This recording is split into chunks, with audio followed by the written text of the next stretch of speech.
pipirma sa ano. Because that is, for me, that is one way of deceiving the people.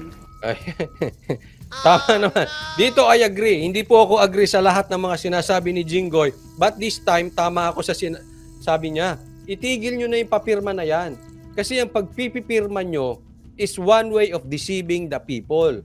Kaya kung sino man ang nasa likod ng papirma na yan, niloloko kayo. Ulitin ko lang, pinaparot ko lang yung sinabi ni Jinggoy para maintindihan. Oh.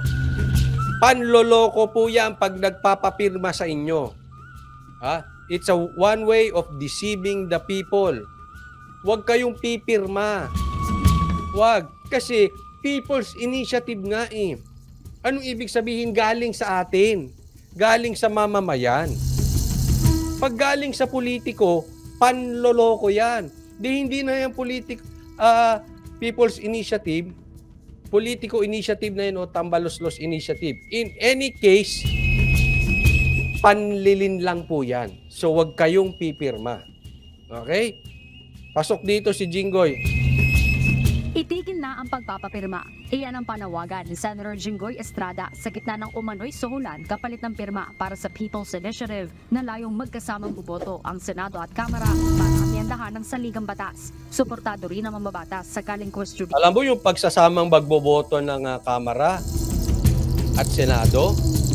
Yan po ay gawain ng may pagkaswitik. Ano yun? Mapaglamang. Ha? Yung parang galawang matching, sweetik. At dapat ma-identify ito ng mga senador.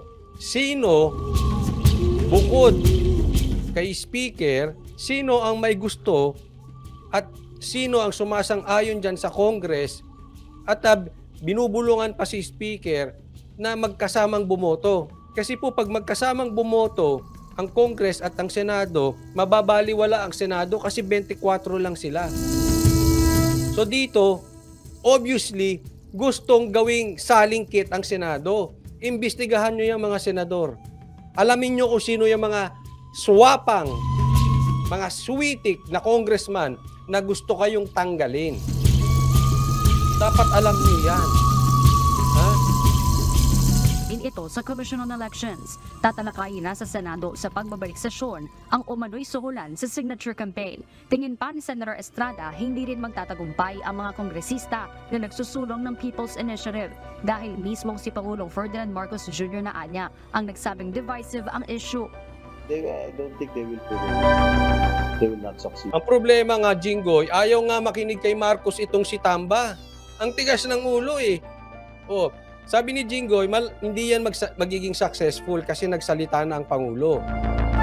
Tama yon, maganda yung ginawa ni Marcos. Ang problema, ayaw makinig. Binabakbakan na nga ng kapatid ni Amy, si Amy. Wala pa rin. Ay tuloy-tuloy pa rin ang pirmahan. Anong nangyayari dyan sa mga yan? Kapal ng mukha talaga. They have to take the cue from the president. Ano ba gusto nila? Tanggalin kami? Ayun. Yun na po yun, Jinggoy. Huwag na tayo magmaang-maangan. Yun ang gusto, tanggalin kayo. Kami? Hindi naman kami papayag dahil mawawala na ng check and balance to. Suportado ng senador ang ginawang hakbang ni Senate President Juan Miguel Migzubiri na pag-amyenda sa economic provisions pero hindi ang political provisions.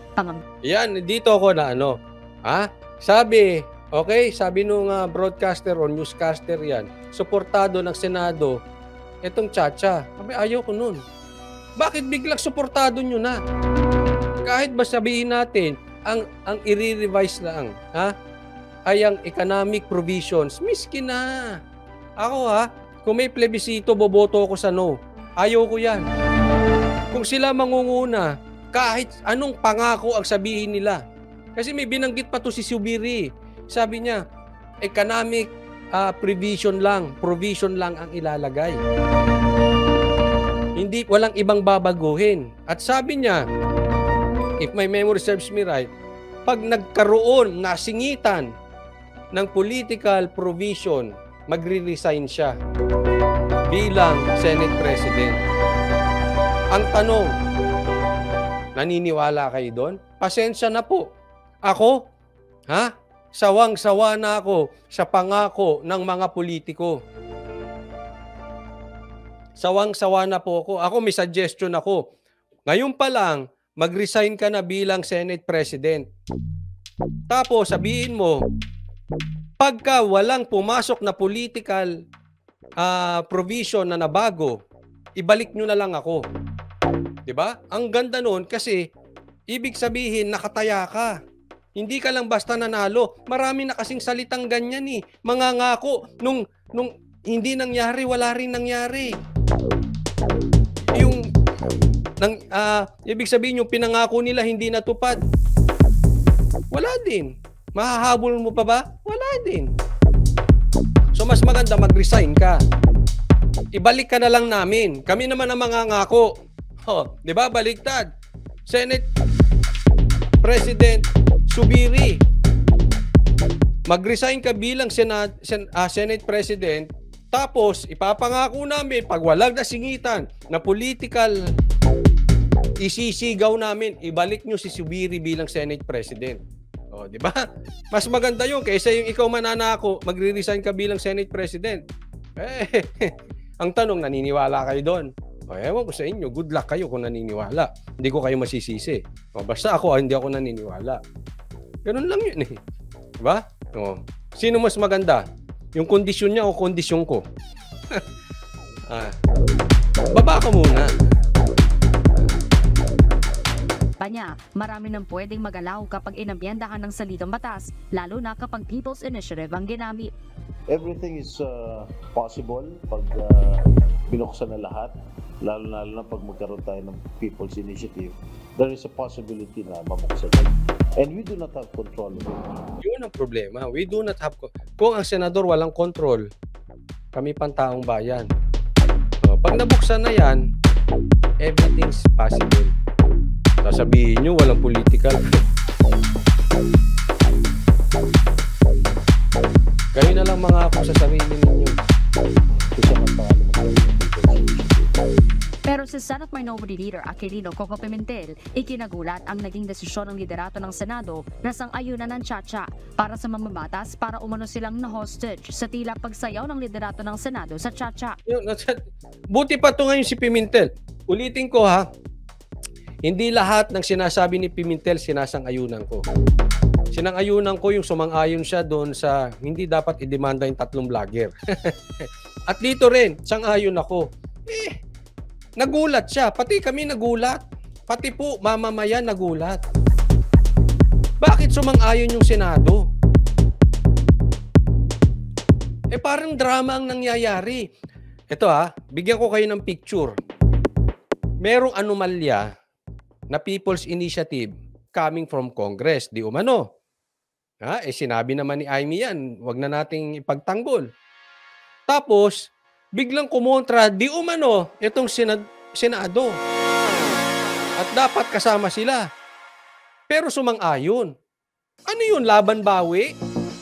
Ito, tama si Pimentel. Para silang hinostage. Ako naman, ang word ko dyan, parang niloloko nyo tao. Laban bawi, kunwari lalabanan namin. Pero yung pala, payag kayo sa Chacha. Ano ba naman tong Senado? Merong utak yan may kumokontrol dito sa mga... ewan ko dyan sa mga yan. Ang gulo. Ngayon, ang dating pa niyan, okay na. Basta andyan yung Senado. Okay na. At hindi sisingitan ng political. Okay na, Chacha. Hindi po. Hindi po ganon. Pero ganon po ang nangyari. Pero sa amin, hindi. Hanggat lalo na't wala ang taong bayan dyan. Kayo nag-decide niyan. Gusto mo yan. I agree with Senator Pimentel dito sa isyong yan. Ganyan naman tayo Pag may ganda yung ginawa, sasabihin natin. Kaya dilaw pa yan. Pero kung pangit, sasabihin, dito, pangit. Tama naman siya tingnan mo. Lumang tugtugin na rin anya ang panukalang amyendahan ng economic provisions ng konstitusyon. Yan, lumang tugtugan na rin yan. Tama rin naman din. Isipin mo, yan ang ginagawa nila eh. Economic provision, malay ba natin pag nasingitan? Questionable rin para sa Senado kung bakit isang subcommittee pa ang tatalakay ng panukalang abyenda sa saligang batas at hindi mismo si Senator Robin Padilla na siyang chairman ng Senate Committee on Constitutional Amendments and Revision of Codes. Nakakagulat lang, parang na-fast track yung kilos sa Senado. Ang ganda, I like the word. Na-fast track. Nakakagulat lang, parang na-fast track. Paulit-ulit ko itong sinasabi sa live ko. Pag ang isang bagay ay minamadali, merong gustong itago. At ang bagay ginagawa ng patago, magduda na kayo. Yan dalawang yan. Ginagawang patago at pina-fast track. Binibilisan. Kailan lang nagpasko lang tayo eh. May pirmahang balita. Ngayon iba na ang usapin. Bibilangin na ng Comelec. Ganyan yan, fast track. Buti nanindigan si ano. Sana hindi kami act ng ganyan, parang knee-jerk reaction na para kaming na-hostage sa isang sitwasyon na napachacha tuloy. Napachacha tuloy. Ako, Senator Pimentel, ako'y maaaring mali. Hindi naman ako matalinong katulad mong abogado. Hindi naman ako matalinong katulad mong politiko. Pero pwede, baka tumama yung opinion ko. Ang sagot ko dyan, kaya kayo na fast track, may gumagalaw dyan. Pinaiikot-ikot kayo. May nagmamando dyan. Kunwari, kunwari lang yan. Wag tayo, naku. Kunwari kinontra yung Congress. Tapos yung pala, agree na yung Senate sa Chacha. Grabe ang lokohan na ginagawa nila nyo. Grabe kayo. Lynn Jordan, maraming salamat po sa kusang loob from Europe. Euro to Euro. Thank you, Lynn Jordan. Coach Oli, pangkape muna yan. Sunod na lang ang pandesal, sabi ni Lynn Jordan. Okay po, walang problema po. Kahit kape, walang problema. Kahit pandesal, walang problema. Welcome po kayo dito. Ang alam ko, ayaw ng Senate sumayaw nung Chacha, pero nung tinugtog na yung music ng Chacha, pinalakas yung volume, napasayaw din pa. Ang ganda. Perfect analogy itong ginawa ni Senator Pimentel. Ulitin ko, ang alam ko, ayaw ng Senate sumayaw.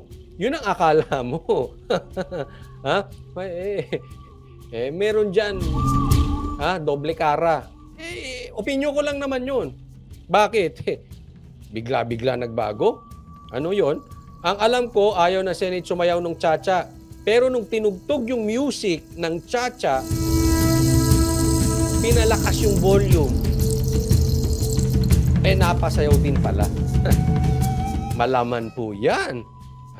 Ayaw ng Chacha, ayaw sumayaw ng Chacha.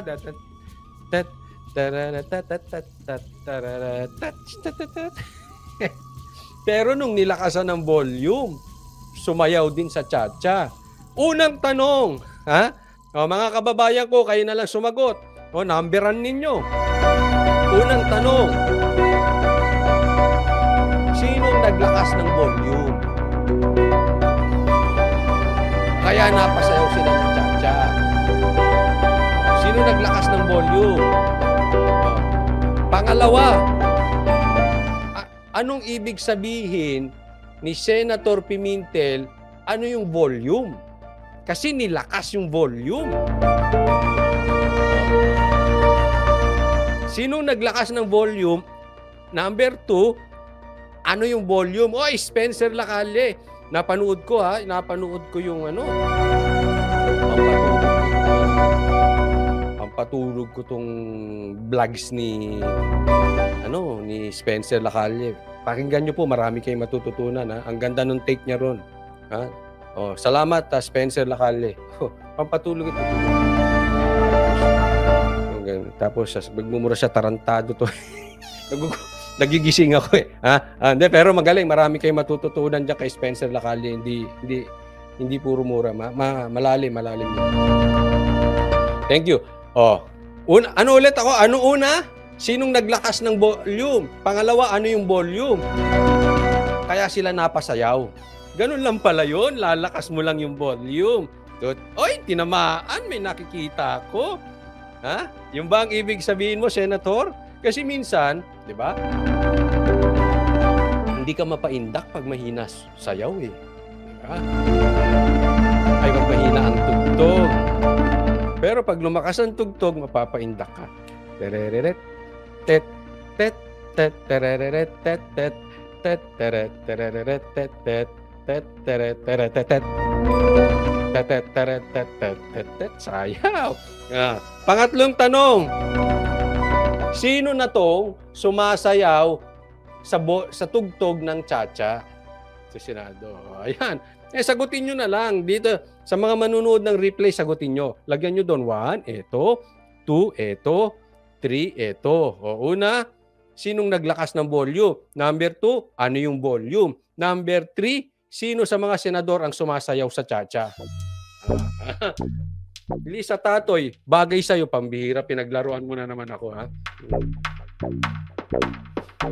Parang tunog ng Marian Gotoli. Parang ginawa nyo akong clown, ha? Oo. Diba?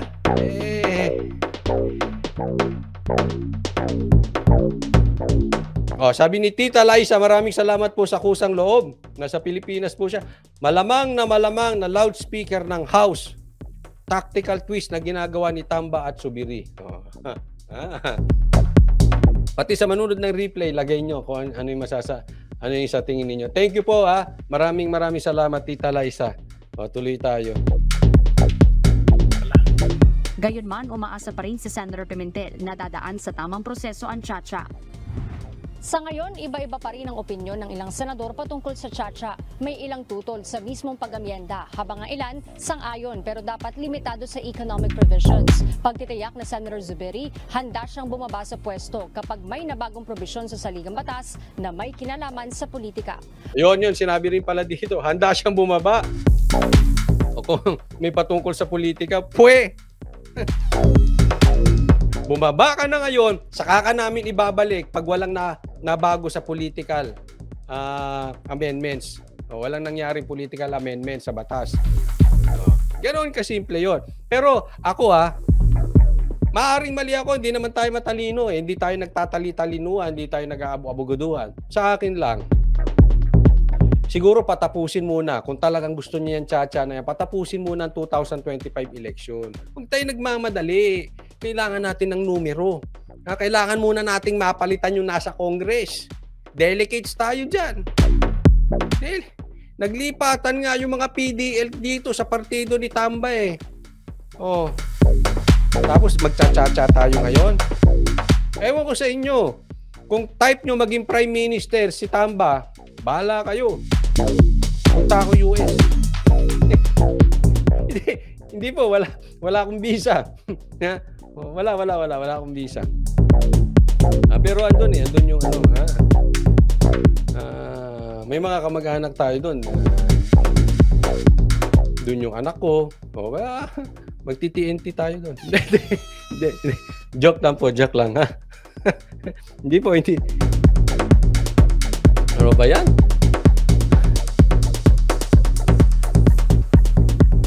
Sabi ni Elmer, sa house, si Nograles ang sulsol. May nakita pa akong post niyan.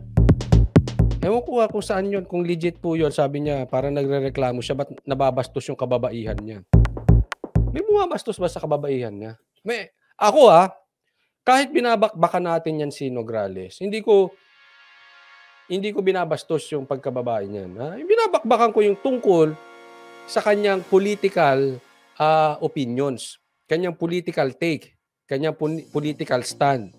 Pero yung kanyang pagkababae, hindi ko po binabakbakan yun. Hindi ko type yung personal.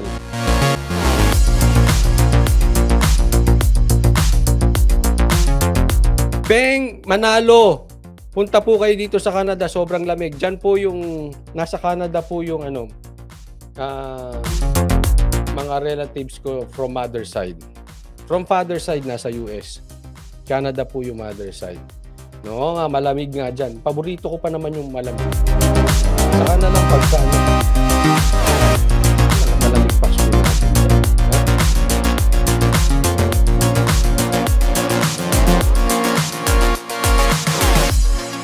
Coach Oli News PH, what happened to our petition? Didn't hear anything about it anymore. Ano po yung petition na yon?